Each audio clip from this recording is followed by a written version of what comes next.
Good morning.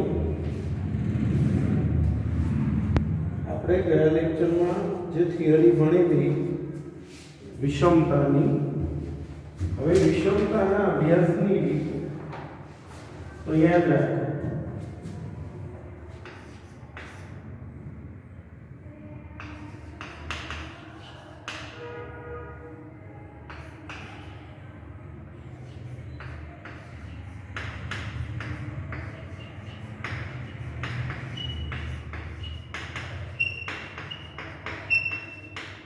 બરાબર.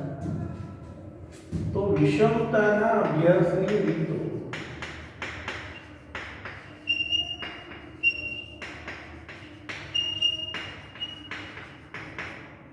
તો બે રીત છે.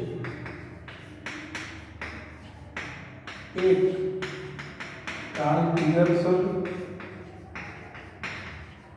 બે બાઉન્ડ. એક કાર્લ પિયર્સનની રીત છે અને બીજી છે બાઉન્ડની રીત. સૌપ્રથમ આપણે કાર્લ પિયર્સનની જે રીત છે એના સૂત્રો સમજીએ.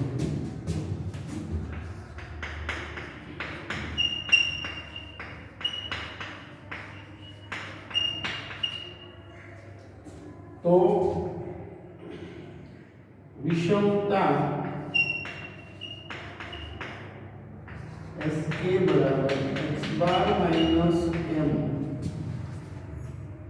અને વિષમતા J બરાબર x bar minus mo upon s. હવે જ્યારે m શોધી શકાય તેમ ન હોય, જ્યારે mo શોધી શકાય તેમ ન હોય, એમો ક્યારે ન મળે સમજો. પહેલું, જ્યારે સૌથી મોટી આવૃત્તિ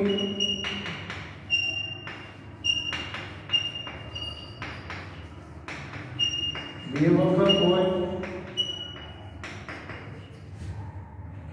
બીજું, વર્ગ લંબાઈ અસમાન હોય. ત્રીજું, મિશ્ર પ્રકારનું આવૃત્તિ.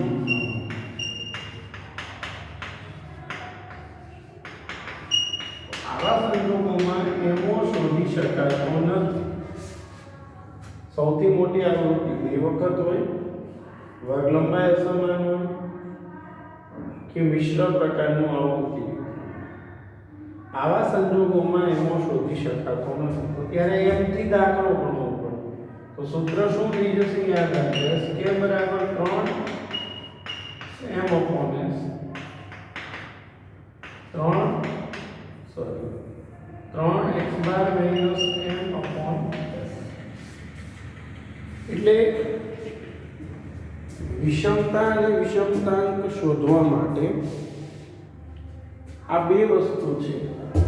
એક SK વાળું સૂત્ર, MO વાળું સૂત્ર અને બીજું M વાળું સૂત્ર. બરાબર. હવે જો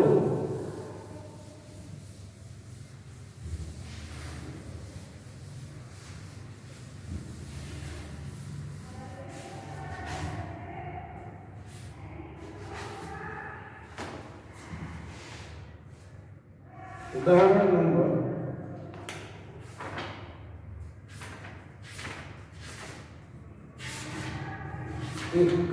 પહેલું જે ઉદાહરણ છે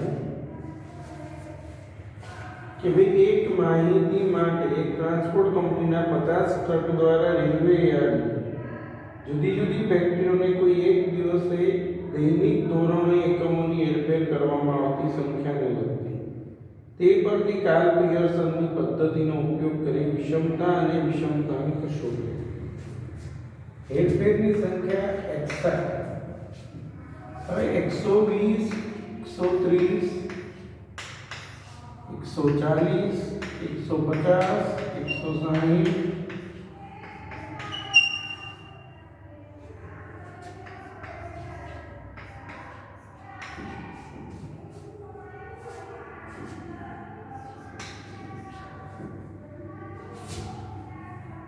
fi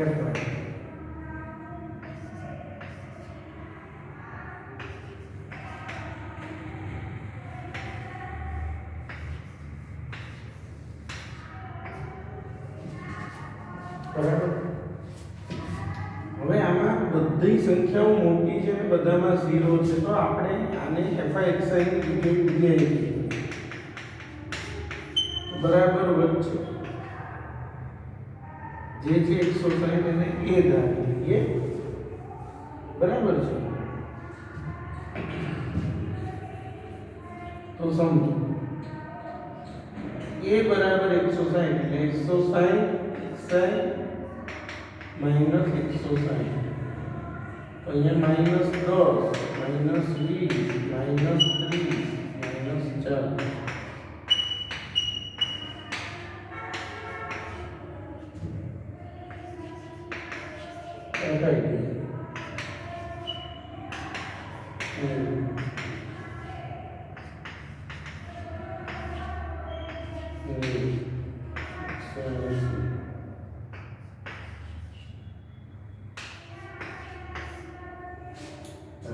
અને fi નો સ્ક્વેર s માટે છે એની જરૂર પડશે fi ગુણ્યા di, તો 3200 2700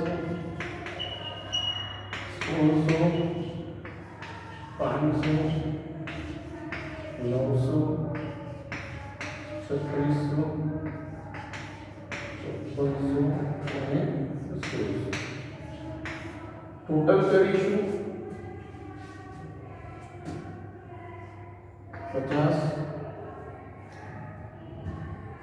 માઈનસ 300 છે સત્ય પર 45 490 માઈનસ 300 તો અને ટોટલ 0 2 7 9 6 15 અને 25 9 29 35 39 45 7 ને 9 ને 10 તો 13 ને 14 ને 19. સૌ પ્રથમ આપણે શું શોધવાનો x બાર, તો a plus sigma fi upon n. a એટલે ધારેલો મધ્યક કેટલો છે 160, fi નું ટોટલ 190, so 60 3.8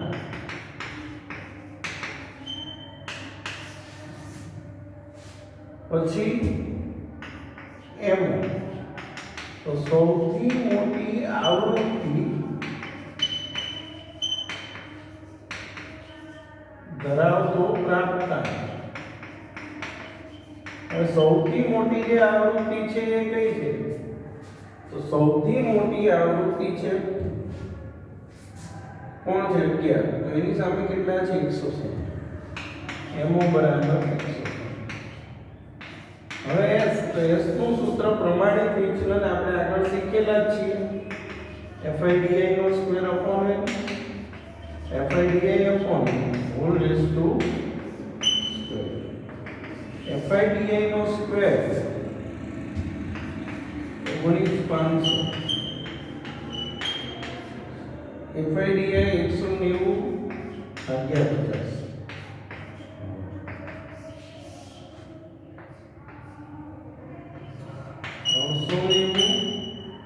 માઇનસ બરાબર 14.44,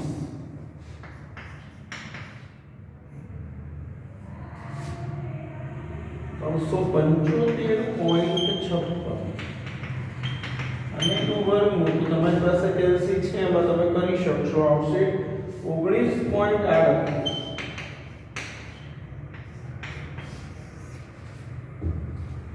હવે બે વસ્તુ શોધવાની છે, એક તો વિષમતા sk બરાબર x બાર માઈનસ m, 163.8 માઈનસ 160, અને વિષમતા j બરાબર mo અપોન s. 163.8 માઇનસ 160 ભાગ્યા 19.38 8 ભાગ્યા 19.38 તો 0.20 બરાબર. દરેક વિદ્યાર્થી પહેલા દાખલો કોપી કરી લઈએ, પછી આપણે ગણીએ છીએ ઉદાહરણ નંબર 2. તો ઉદાહરણ 2 માં પણ કાર્લ પિયર્સનની પદ્ધતિથી વિષમતા અને વિષમતાંક શોધો. બરાબર છે. ઉદાહરણ નંબર 2.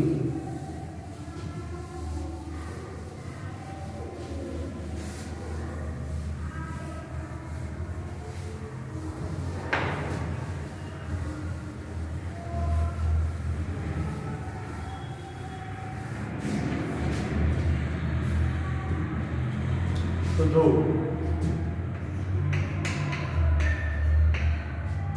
0 થી 20, 20 થી 40, 40 થી 60, 60 થી 80, 80 થી 100 અને 100 થી 120.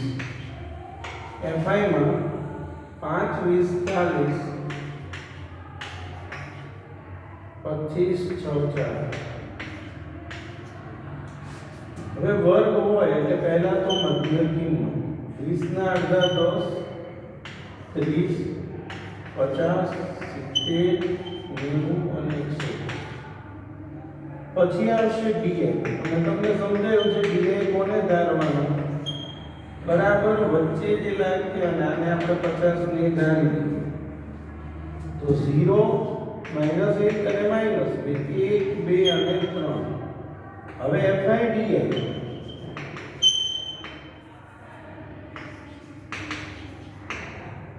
તો 5 ગુણ્યા 2 20 ગુણ્યા 1 માઈનસ 40 0 0 25 એકા 25 6 દુ 12 ને 4 તરી 12 49 માઈનસ 30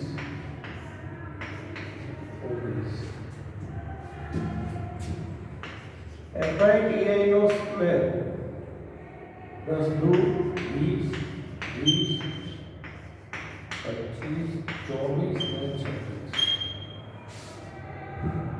60 ને 25 50 40 અને 25. સૌ પ્રથમ મધ્ય તો x બાર બરાબર a plus sigma FIDI upon n ગુણ્યા c. એ એટલે ધારેલો મધ્ય 50 છે, FIDI 19 અપોન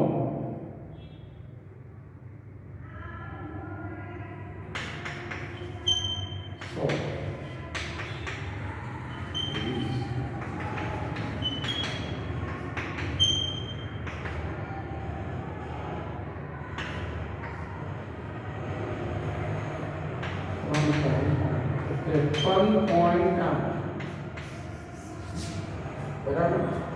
પછી એમઓ તો એમઓ બરાબર સૌથી મોટી આવૃત્તિ ધરાવતો પ્રાપ્ત.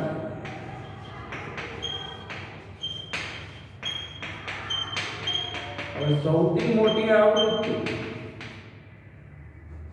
FI કેટલી છે? 40. એની સામે શું છે? 40 થી 60. સૌથી મોટી એટલે FM F1 F2.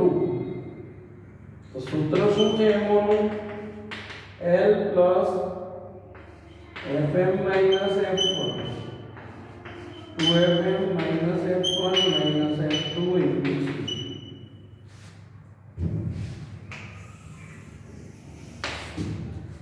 એમઓ બરાબર L. L ની કિંમત કેટલી છે? 40. FM કેટલો છે? 40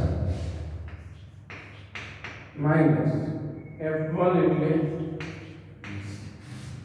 બરાબર 2FM એટલે 80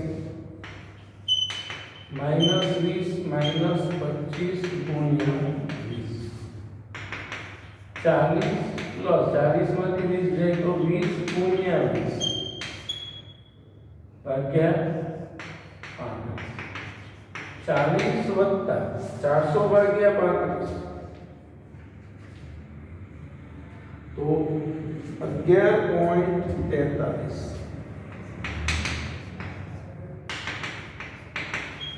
હવે s તો s નું સૂત્ર શું છે સિગ્મા fidi નો square upon n fidi upon whole raise to square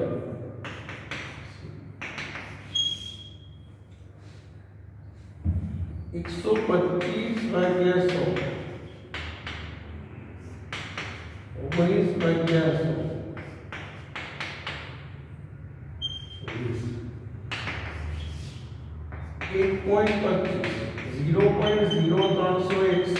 ગુણ્યા હવે આમાંથી આ બાદ પહેલા કરીશું એટલે 1.22 આવશે પછી એનું શું કાઢવાનું વર્ગમૂળ બરાબર તો આમાંથી આ બાદ પછીનું વર્ગમૂળ જે આવે એને ગુણ્યા 20 તો જવાબ આવશે 22.04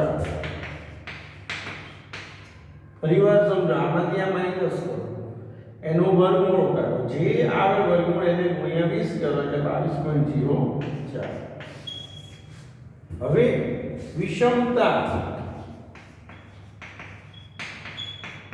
sk બરાબર x બાર માઈનસ m x બાર 53.8 માઈનસ 51.43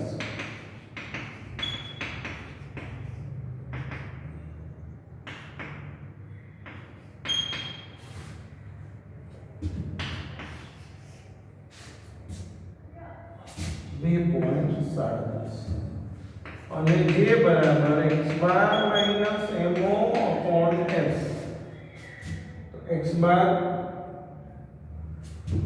53.8 માઈનસ 51.43 upon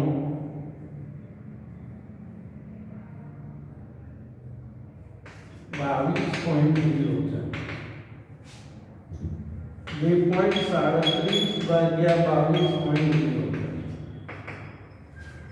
એનો જવાબ આવશે 0.11 બરાબર છે આ હતો ઉદાહરણ નંબર 2 હવે આપણે આવતા લેક્ચરમાં ઉદાહરણ 3 થી શરૂ કરીશું ઉદાહરણ નંબર 3 બરાબર છે બીજું ખાસ એક વસ્તુનું ધ્યાન રાખો